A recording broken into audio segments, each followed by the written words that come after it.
Hi friends, welcome back to our channel Nifty and Brainery. நான் உங்க Narmada Chinnasamy. நம்ம மண்டேக்கான market வந்து எப்படி இருக்குங்கிறத பார்க்க போறோம். Nifty and Bankniftyயோட important support and resistance levels, அது மட்டும் இல்லாம ஒரு பெரிய gap down openingக்கு அப்புறம் Nifty வந்து எந்த மாதிரியான possible movement இருக்குது அப்படிங்கறத பார்க்க போறோம். கண்டிப்பா இந்த வீடியோ உங்களுக்கு வந்து பயனுள்ளதா இருக்கும். கடைசி வரைக்கும் skip பண்ணாம பாருங்க. நம்ம சேனல் வந்து இன்னும் subscribe பண்ணாம இருந்தீங்கன்னா மறக்காம subscribe பண்ணுங்க. தொடர்ந்து நம்ம சேனலை சப்போர்ட் பண்ணிட்டு இருக்க அனைவருக்குமே என்னுடைய மிகப்பெரிய நன்றி. So Nifty வந்து Friday பாத்தீங்கன்னா -193 பாயிண்ட்ஸ் வந்து ஃபால் ஆகி 11333ல க்ளோஸ் ஆயிருக்கு. பேங்க் நிஃப்டி -519 பாயிண்ட்ஸ் வந்து நெகட்டிவ்ல ட்ரேட் ஆகி 23011ல வந்து க்ளோஸ் ஆயிருக்கு. ஒரு கேப் அப் ஓப்பனிங்க்கு அப்புறம் ஒரு ஃபால் இருந்தது. பட் நம்மளோட இம்பார்ட்டன்ட் ரெசிஸ்டன்ஸை வந்து சப்போர்ட்டை வந்து உடைக்க முடியல. அதை நம்ம சார்ட்ல பார்க்கலாம் பின்னாடி. செக்டார் வைஸ்னு பார்த்தீங்கன்னா அனைத்து செக்டாருமே வந்து ரெட்டில் தான் முடிஞ்சிருக்கு. மெயின் கான்ட்ரிபியூஷன் வந்து மெட்டல் அண்ட் பேங்கிங் செக்டார்ஸ் தான். ஏன்னா பேங்கிங் வந்து நம்ம முன்னாடியே சொன்ன மாதிரி ஒரு ஃப்ளாக் பேட்டர்னில் இருக்குது. ஃபால் ஆச்சுன்னா பெரிய ஒரு கீழே டவுன்ஃபால்க்கு வந்து வாய்ப்பு இருக்குன்னு சொல்லியிருந்தோம். நம்ம பார்க்கலாம் பின்னாடி வர அந்த சார்ட்டில். ஸோ டாப் கெய்னர்ஸ்னு பார்த்தீங்கன்னா Maruti Suzuki and G entertainment. So G வந்து நம்ம முன்னாடியே நம்மளோட லாங் டேர்ம் ஹோல்டிங்ஸில் வந்து இருக்குது. நான் இப்போ முன்னாடி வீடியோஸில் வந்து மென்ஷன் பண்ணியிருந்தேன் லாங் டேர்ம் ஹோல்டிங்க்கு வந்து ஒரு நல்ல ஒரு ஸ்டாக் அப்படின்னு. இதை தொடர்ந்து டாப் லாசஸில் பார்த்தீங்கன்னா Axis bank, Tata steel, JSW steel, Adani ports, state bank of India and NTPC. So நிஃப்டியோட சப்போர்ட் அண்ட் ரெசிஸ்டன்ஸ்க்கு போயிடலாம். சப்போர்ட் வந்து பார்த்தீங்கன்னா 11300. இதுக்கு முன்னாடி அந்த பெரிய ஒரு ஃபால் ஏற்பட்டப்போ அந்த ஒரு ரெட் கேண்டில் ஃபார்ம் ஆயிருந்தது இல்லையா, அதோட லோ தான் இது. அதுதான் வந்து மெயின் சப்போர்ட் லெவல் முன்னாடியே மென்ஷன் பண்ணியிருந்தேன். ஸோ அதை தொடர்ந்து இன்கேஸ் 11300 பிரேக் பண்ணுச்சுன்னா 11100 வரைக்கும் வரதுக்கான வாய்ப்பு இருக்குது. ரெசிஸ்டன்ஸ் பார்த்தீங்கன்னா 11450 அண்ட் 11600. பேங்க் நிஃப்டியோட சப்போர்ட் லெவல் 22870 அண்ட் 22540. ரெசிஸ்டன்ஸ் 23200லையும் அதுக்கு அடுத்த ரெசிஸ்டன்ஸ் 23650லையும் இருக்குது. ஸோ நம்ம சார்ட்டில் பார்க்கலாம். ஸோ நிஃப்டியை பொறுத்த வரைக்கும் வீக்லியில் பார்த்தீங்கன்னா ஒரு பெரிய ரெட் கேண்டில் ஃபார்ம் ஆயிருக்கு. இந்த வீக் மட்டுமே 2.7% வந்து நிஃப்டி நியர்லி ஃபால் ஆயிருக்கு. ஓவராலாக பார்த்தீங்கன்னா குளோபல் மார்க்கெட்டும் ஒரு வீக்னஸில் இருக்குது. இந்தியா சைனா பார்டர் டென்ஷன், அப்புறம் மேக்ரோ எக்கனாமிக் டேட்டா, இது எல்லாமே ஒன்று சேர்ந்து ஒரு ரீட்டைல் இன்வெஸ்டர்ஸ் வந்து மைண்ட் செட்டில் பார்த்தீங்கன்னா ஒரு செல் ஆஃபை கொண்டு வந்திருக்கு. முன்னாடியே நம்ம சொன்ன மாதிரி கொரோனா அந்த ஃபால்க்கு அப்புறம் பெருசாக எக்கானமி ஒன்றும் வந்து பூஸ்டப் ஆகலை. பட் மார்க்கெட் மட்டும் வந்து ஹையர் ஹை ஃபார்ம் பண்ணிகிட்ருக்கு. நம்ம கேர்ஃபுல்லாக இருக்கணும்னு சொல்லியிருந்தோம். அதே மாதிரி அந்த ஃபால்க்கான டைம் வந்து இந்த இடத்துல ஒரு பெரிய ரெட் கேண்டிலுக்கு அப்புறம் தொடர்ந்து வந்து அடுத்த ஒரு செல்லிங்கை வந்து இண்டிகேட் பண்ணியிருக்கு. நம்ம இதுக்கு அடுத்து பார்க்க வேண்டியது முன்னாடியே சொன்ன மாதிரி இந்த ரெட் கேண்டிலோட லோ வந்து ரொம்ப இம்பார்ட்டண்ட் அப்படின்னு சொல்லியிருந்தேன். அந்த சப்போர்ட் லெவல் அது எந்த அளவுக்கு இம்பார்ட்டன்ட்னு நான் உங்களுக்கு ஃப்ரைடேவோட மூமெண்ட்லேயே தெரிஞ்சிருக்கோம். இருந்தாலும் நான் கிளியராக எக்ஸ்பிளைன் பண்ணுறேன். இங்கே பார்த்தீங்கன்னா அந்த ரெசிஸ்டன்ஸ் நம்ம ட்ரெண்ட் லைன் வரைஞ்சிருந்தோம். அந்த ட்ரெண்ட் லைன் வந்து தொடர்ந்து வந்து ரெசிஸ்டன்ஸ் ஹையாக வந்து ஷிஃப்ட் ஆகிட்டு இருக்குன்னு சொல்லியிருந்தேன். அதே மாதிரி ஷிஃப்ட் ஆகிட்டு இருந்த டைமில் ஃப்ரைடே பார்த்தீங்கன்னா ஒரு gap down opening. But gap down ஓப்பனிங்கில் எல்லோரும் என்ன இருப்பீங்க, நான் முன்னாடியே சொன்ன மாதிரி 9:30க்கு பேனிக் பை ஆர் செல் பண்ணாதீங்க, மார்க்கெட் வந்து ஒரு ஸ்டேபிள் ஆனதுக்கப்புறம் பண்ணுங்கன்னு. அந்த மாதிரி இல்லாமல் நார்மலாக வந்து பேனிக் ஆகிற ட்ரேடர்ஸ் வந்து கேப் டவுன் ஓப்பனிங்க்கு அப்புறம் செல்லிங் போயிருப்பாங்க.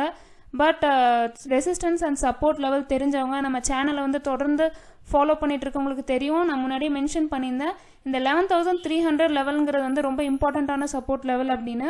ஸோ அந்த ஓப்பனுக்கு அப்புறம் பார்த்தீங்கன்னா இந்த இடத்துல சப்போர்ட் எடுத்திருக்கு நிஃப்டி. சப்போர்ட் எடுத்து பார்த்தீங்கன்னா தொடர்ந்து அதுக்கப்புறம் 2 க்ரீன் கேண்டில் ரெஜிஸ்டர் ஆகி ஒரு கன்சாலிடேஷன் லெவல். நம்ம டெலிகிராம் சேனலில் கூட பார்த்தீங்கன்னா நிஃப்டி கால் கொடுத்துருந்தோம். நிஃப்டி 11500 வந்து 65ல, பட் எல்லா 2 டார்கெட்டுமே ஹிட் ஆயிடுச்சு. ஸோ அதற்கான ரீசன் வந்து இதுதான். இந்த இடத்துல பார்த்தீங்கன்னா ஒரு ஷூட்டிங் ஸ்டார் கைண்ட் ஆஃப் பேட்டர்னாக இருக்குது. அதுக்கப்புறம் பார்த்தீங்கன்னா தொடர்ந்து ஒரு ஃபால். ஸோ இந்த லெவலில் இந்த கன்சாலிடேஷனை பிரேக் பண்ணதுக்கப்புறம் இந்த கன்சாலிடேஷன் இந்த இடத்துல பிரேக் ஆனதுக்கப்புறம் நம்ம என்ன எக்ஸ்பெக்ட் பண்ணலாம் அப்படின்னா எகெயின் வந்து அந்த சப்போர்ட் லெவலில் நிஃப்டி இன்கேஸ் சப்போர்ட்டை பிரேக் பண்ணலாம், இல்லை சப்போர்ட் லெவலில் பவுன்ஸ் ஆகலாம். இதுதான் நமக்கு இருக்க 2 சாய்ஸ்.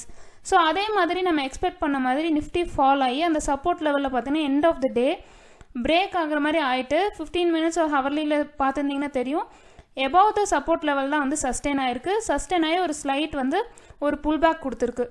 ஸோ நம்ம வந்து இந்த இடத்துல ஃபால், இந்த இடத்துலையும் வந்து அந்த ஃபால் டைம்லேயும் வந்து நம்ம புட்டு மென்ஷன் பண்ணியிருந்தோம். அதுவும் வந்து நல்ல ஒரு மூமெண்ட் கொடுத்துச்சு. ஸோ இந்த மாதிரி நீங்கள் வந்து டெய்லியும் வந்து சப்போர்ட் அண்ட் ரெசிஸ்டன்ட் லெவல்ஸ் மட்டும் இல்லாமல் கேண்டில் பேட்டர்ன்ஸும் செக் பண்ணுங்கள். ஸோ இண்டிகேட்டர்ஸ் வந்து கேட்டிருந்தீங்க நிறையா வியூவர்ஸ். கேண்டில்ஸே பார்த்தீங்கன்னா ஒரு மெயினான இண்டிகேட்டர் தான் ப்ரைஸ் ஆக்ஷனில். ஒவ்வொரு கேண்டிலுமே உங்களுக்கு இந்த டெய்லி கேண்டிலில் பார்த்தீங்கன்னா இந்த இடத்துல ஒரு டோஜி ஒரு செல்லிங் ப்ரெஷர் உள்ள ஒரு கேண்டில் இருக்குது. ஸோ அதுக்கப்புறம் பார்த்தீங்கன்னா ஒரு ஃபாலாக இருக்குது. அந்த மாதிரி ஒவ்வொரு கேண்டிலையும் ஸ்டடி பண்ணுங்கள். இன்கேஸ் புல் ஷேஷ், பிஎஸ் ஷேஷ், ஷூட்டிங் ஸ்டார் அந்த மாதிரி ஒவ்வொரு கேண்டில் பேட்டர்னுமே வந்து ரொம்ப இம்பார்ட்டண்ட் ஆனது. தொடர்ந்து வந்து நம்ம சேனலில் அந்த மாதிரி types of patterns candlesticks எல்லாமே வந்து போடுறதுக்கு ட்ரை பண்ணுறோம். ஷார்ட் ஆஃப் டைமில் இருக்கிறனால நிறையா வீடியோஸ் போஸ்ட் பண்ண முடியல. உங்களுக்கு ஏதாவது இந்த மாதிரி டவுட்ஸ் இருந்தால் கீழே இருக்க கமெண்ட் பாக்ஸில் மறக்காமல் ஷேர் பண்ணுங்கள். தொடர்ந்து வந்து நம்ம சேனலை சப்போர்ட் பண்ணுங்கள். ஸோ நம்ம மண்டேக்கான மார்க்கெட் வந்து எப்படி இருக்கும் அப்படின்னு பார்த்தீங்கன்னா, இந்த சப்போர்ட்டை வந்து பிரேக் பண்ணும்போது தொடர்ந்து வந்து மார்க்கெட்டை இன்னும் கீழே ஃபாலோ ஆகிறதுக்கான வாய்ப்பு ஜாஸ்தியாக இருக்குது. பட் அந்த ஃபைனல் எண்ட் ஆஃப் த டே வந்து இந்த இடத்துல மார்க்கெட் பவுன்ஸ் ஆனதுனால ஓப்பனிங் பார்த்தீங்கன்னா மண்டே ஓப்பன் வந்து கேப் டவுன் ஓப்பன் ஆச்சு அப்படின்னா வெயிட் பண்ணுங்கள். ஒரு 2 கேண்டில் வந்து கீழே ஃபாலோ ஆகிறதுக்கு வெயிட் பண்ணி அதுக்கப்புறம் வந்து நீங்கள் என்ட்ரி போகலாம். கீழே மேலும் வந்து நிஃப்டி ஃபாலோ ஆகிறதுக்கு வாய்ப்பு ஜாஸ்தியாக இருக்குது. என்னை பொறுத்த வரைக்கும் ஒரு ஃபால் கொடுத்துச்சு. இந்த இடத்துல ஒரு சப்போர்ட்டில் பவுன்ஸ் ஆனதுனால மேபி ஒரு ரேஞ்ச் பவுண்ட் ட்ரேட் வந்து இருக்கலாம் Monday R Tuesday. So market வந்து ஒரு பாஸ் கொடுத்து அதுக்கப்புறம் பிரேக் ஆகிறதுக்கான வாய்ப்பு இருக்குது. ஸோ நம்ம இப்போ பேங்க் நிஃப்டி பார்க்கலாம். நம்ம முன்னாடியே சொல்லியிருந்த மாதிரி இன்வர்ஸ் ஃப்ளாக் ஃபார்ம் ஆகிட்டுருக்கு பேங்க் நிஃப்டியில். எந்த நேரத்தில் வேணாலும் ஃபாலோ ஆகலாம். இப்போ வந்து கன்சாலிடேஷன் ஃபேஸில் இருக்குதுன்னு சொல்லியிருந்தேன் நான் என்னோடய ப்ரீவியஸ் வீடியோஸில். அதே மாதிரி மார்க்கெட் பார்த்திங்கன்னா நம்ம நார்மல் மார்க்கெட் டவர்ஸில் வந்து பிரேக் ஆகிருக்கலாம். பட் கிளவராக வந்து ஃப்ரைடே ஓப்பனிங்கில் கேப் டவுன் ஓப்பன் ஆகி கீழே வந்து ஓப்பன்லேயே வந்து பிரேக் ஆகி ஓப்பன் ஆகிருக்கு. பட் இந்த இடத்துல வந்து பேங்க் நிஃப்டி பவுன்ஸ் ஆனதுக்கான ரீசன்ஸ் வந்து இதுக்கு முன்னாடி வந்து 2 இடத்துல அதே சப்போர்ட் லெவலில் பேங்க் நிஃப்டி ரிஜெக்ட் ஆகிருக்கு. ஸோ அந்த ரெசிஸ்டன்ஸ் லெவல் வந்து இங்கே வந்து சப்போர்ட்டாக ஆக்ட் ஆகிருக்கு. ஸோ அந்த இடத்துல பவுன்ஸ் ஆனதுக்கான ரீசன் அதுதான். பட் நான் முன்னாடி சொன்ன மாதிரி இந்த இடத்துல பிரேக் ஆச்சு அப்படின்னா ரீட்ரேஸ்மெண்ட்க்கு வந்துட்டு ஃபாலோ ஆகலாம், இல்லை அப்படியே வந்து ஃபாலோ ஆகிறதுக்கான வாய்ப்பு இருக்குன்னு. ஸோ அந்த ரீட்ரேஸ்மெண்ட் நடந்திருக்கு. ரீட்ரேஸ்மெண்ட்டுக்கு அப்புறம் எகெயின் ஒரு ஃபால். பட் இந்த சப்போர்ட் லெவலில் வந்து பேங்க் நிஃப்டினால பிரேக் பண்ண முடியல. ஸோ இந்த இடத்துல 2 தடவை வந்து புல்பேக் ஆகிருக்கு. அதே மாதிரி இதுக்கு முன்னாடி அது ரெசிஸ்டன்ஸ் லெவலாக இருந்ததுனால ஸோ இந்த லெவல் வந்து நம்ம இம்பார்ட்டண்ட்டாக பார்க்கணும் மண்டே. இதை வந்து ஸ்ட்ராங்காக பிரேக் ஆகி சஸ்டெயின் ஆகிற பட்சத்தில் பேங்க் நிஃப்டி தொடர்ந்து வந்து கீழே ஃபாலோ ஆகிறதுக்கான வாய்ப்பு ஜாஸ்தியாக இருக்குது. ஸோ இந்த சப்போர்ட் லெவலை வந்து கேர்ஃபுல்லாக வாட்ச் பண்ணுங்கள். தொடர்ந்து வந்து நம்ம டெலகிராம் சேனலையும் வாட்ச் பண்ணுங்கள். அதுக்கான லிங்க் வந்து கீழே இருக்க டிஸ்கிரிப்ஷன் பாக்ஸில் மென்ஷன் பண்ணியிருக்கேன், மறக்காமல் ஜாயின் பண்ணுங்கள். ஸோ மற்ற மார்க்கெட் ரிலேட்டட் நியூஸ் எல்லாமே நீங்கள் அதில் வந்து பார்க்கலாம். நான் வந்து வீடியோஸில் வந்து மெயினாக கான்சன்ட்ரேட் பண்ணுறது நிஃப்டி அண்ட் பேங்க் நிஃப்டி டீட்டெயில்டாக வந்து நம்ம அதை பார்க்குறோம். ஸோ மற்ற நியூஸஸ் எல்லாமே வந்து நீங்கள் அதில் வாட்ச் பண்ணலாம். இதில் எக்ஸ்பிளைன் பண்ணணும்னு அவசியம் இல்லைன்னு நினைக்கிறேன். ஸோ ஏன்னா டைம் வந்து கன்சியூம் ஆகும், வீடியோ ரொம்ப லென்த்தாக போகும். அதனால மெயினாக வந்து நிஃப்டி அண்ட் பேங்க் நிஃப்டியை மட்டும்தான் நம்ம இந்த வீடியோஸில் கான்சன்ட்ரேட் பண்ணுறோம். இன்கேஸ் நிஃப்டி அண்ட் பேங்க் நிஃப்டியில் மூவ்மெண்ட் இல்லை, மேபி ரேஞ்ச் மார்க்கெட்டாக இருக்கலாம் அப்படிங்கிற பட்சத்தில் நம்ம சில ஸ்டாக்ஸை வந்து பார்த்துட்ருக்கோம். Long term stocks, intraday stocks கூட பார்த்துட்ருக்கோம்.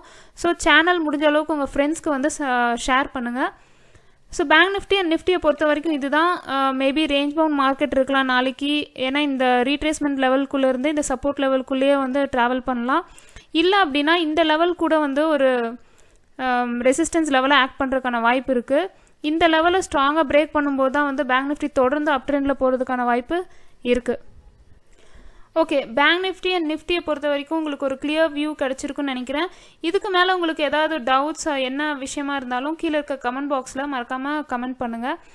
ஸோ நம்ம ரிசல்ட் ஸ்டாக்ஸ் பார்க்குறதுக்கு முன்னாடி நம்ம வந்து வோடஃபோன் ஐடியா அதோட நியூஸ் வந்து பார்த்துடலாம்.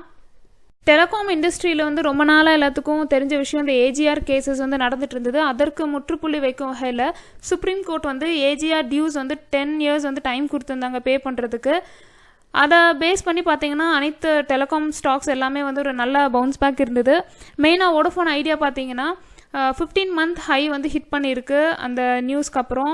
அது மட்டும் இல்லாமல் அந்த போர்ட் ஆஃப் டிரெக்டர்ஸ் மீட்டிங் வந்து September 4th நடந்ததில் என்ன டிசைட் பண்ணியிருக்காங்க அப்படின்னா 25,000 crore வந்து ஃபண்ட் ரைஸ் பண்ணுறதா வந்து சொல்லியிருக்காங்க. இது ஒரு நல்ல சாதகமான விஷயந்தான் இந்த ஸ்டாக்குக்கு.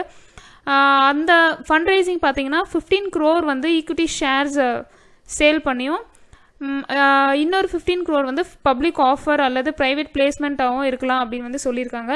இதோட ஸ்டாக் ரியாக்ஷன் எப்படி இருக்கும், இந்த ஸ்டாக்கை வந்து நம்ம பார்க்கலாம் டெக்னிக்கல் வைஸாக வந்து எப்படி இருக்குது அப்படிங்கிறத. இதுதான் வோடஃபோன் ஐடியாவோட சார்ட். இதில் பார்த்தீங்கன்னா பட் ஸ்டாக் ப்ரைஸ் வந்து பார்த்தீங்கன்னா ரொம்ப கம்மி தான். லாங் டேர்ம் இன்வெஸ்ட்மெண்ட்டுக்கு வந்து போகலாம். அது மட்டும் இல்லாமல் இந்த இடத்துல பார்த்தீங்கன்னா அந்த நியூஸ்க்கு அப்புறம் அந்த ஸ்டாக்கோட ப்ரைஸ் வந்து ஷூட்டப் ஆகிருக்கு. பட் இந்த இடத்துல ஒரு செல்லிங் ப்ரெஷர். இன்கேஸ் வந்து 14க்கு மேலே சஸ்டெயின் ஆச்சு அப்படின்னா இந்த ஸ்டாக்கோட ப்ரைஸ் ஒரு நல்லா வந்து பாசிட்டிவ் ட்ரெண்டில் போகிறதுக்கான வாய்ப்பு இருக்குது. அது மட்டும் இல்லாமல் இந்த ஒரு ஃபால்க்கு அப்புறம் நியர்லி 200க்கு மேலே இருந்த ஸ்டாக் வந்து கீழே 5 rupees வரைக்கும் ஃபால் ஆச்சு. ஏன்னா ஜியோ வந்து மார்க்கெட்டுக்குள்ளே என்ட்ரு ஆனதுக்கப்புறம் எல்லா டெலிகாம் ஸ்டாக்ஸுக்குமே ஒரு பலத்த அடி தான். யாருமே வந்து நிறையா எம்ப்ளாயீஸை வந்து வேலையை விட்டு நிறுத்திட்டாங்க. அவங்களோட மார்க்கெட் வந்து திரும்ப பிடிக்கிறதுக்கு இந்த ஏஜிஆர் கேஸு வந்து ஒரு ட்ராபேக்காக இருந்தது. பட் இப்போ இந்த ஏஜிஆர் கேஸ்க்கு அப்புறம் தொடர்ந்து வந்து இவங்க ஃபண்ட் ரைஸ் பண்ணி மார்க்கெட்டை வந்து திரும்ப சஸ்டெயின் பண்ணுறதுக்கு வந்து டிசைட் பண்ணியிருக்காங்க. இது ஒரு நல்ல விஷயந்தான் இந்த ஸ்டாக்கை பொறுத்த வரைக்கும். இன்னொரு விஷயம் பார்த்தீங்கன்னா இங்கே வந்து கப் அண்ட் ஹேண்டில் ஃபார்மேஷன் மாதிரி ஃபார்ம் ஆகிருக்கு. இது பார்த்திங்கன்னா இது கப் அண்ட் ஹேண்டில்னு சொல்லுவாங்க.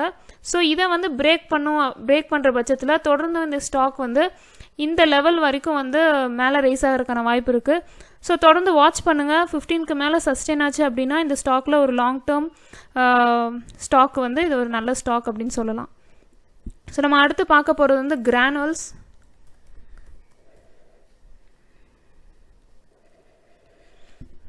கிரானுவல்ஸ் பார்த்தீங்கன்னா இந்த இடத்துல வந்து ஒரு நல்ல பிரேக் ஆகிருக்கு. ஃப்ரைடே பார்த்தீங்கன்னா வால்யூம் கூட நல்லா வால்யூம் ஷூட்டப் ஆகிருக்கு. 8% வந்து அப்சைடு வந்து மூமெண்ட் கொடுத்துருக்காங்க. ஸோ தொடர்ந்து வந்து ஒரு நல்ல நியூஸஸாக தான் வந்துட்டுருக்கு. ஃபண்டமெண்டல் வைஸும் பார்த்தீங்கன்னா இந்த ஸ்டாக் ஒரு நல்ல ஸ்டாக் தான். So quarterly results April June quarterly results கூட நல்ல ஏர்னிங்ஸ் கொடுத்துருக்காங்க. ஸோ அதை தொடர்ந்து இப்போ ஒரு நல்ல பிரேக்கும் கிடச்சிருக்கனால 350க்கு மேலே சஸ்டெயின் ஆகும்போது இந்த ஸ்டாக் வந்து தொடர்ந்து வந்து அப் ட்ரெண்டுக்கு போகிறதுக்கான வாய்ப்பு ஜாஸ்தியாக இருக்குது. சப்போர்ட் லெவல்னு பார்த்தீங்கன்னா ஒரு 320 to 25 வந்து சப்போர்ட் லெவலாக எடுத்துகிட்டு பயாண்ட் டிப்ஸ் பேசிஸில் 350க்கு மேலே சஸ்டெயின் ஆகும்போது நல்ல ஒரு பாசிட்டிவ் ட்ரெண்டுக்கான வாய்ப்பு இந்த ஸ்டாக்கில் இருக்குது. ஸோ அதை தொடர்ந்து எஸ்பி அப்பேரல்ஸ் பார்க்கலாம்.